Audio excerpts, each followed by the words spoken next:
هاي لبرج الأسد، عم نحكي عن توقعات 8 مارس من سنة 2023.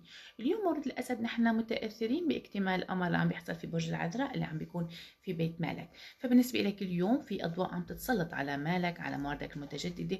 صح، رح تحصل على ترقية مالية ممكن كتير تدعم جانبك المالي، لكن بليز لا تدخل بأي مشروع مالي، بأي استثمار مالي هيدا الوقت، لأنه اليوم موقع القمر عم بيكون خاسر بالنسبة لك. مولود العشرية الأولى اليوم عم تقدر تحصل على بعض التغييرات المطلوبة في المال. اليوم استثماراتك عم بتكون جيدة، لكن خفف من بعض الخطوات الاستباقية اللي انت متعود عليها.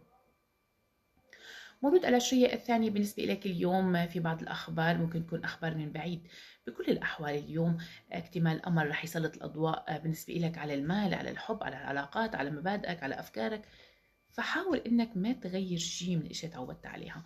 بالاضافه لعبر زحل اليوم اللي عم بياثر على مواعيد العشريه الثالثه بشكل خاص، لانه عم بيكون عندكم اليوم فرصه لقبول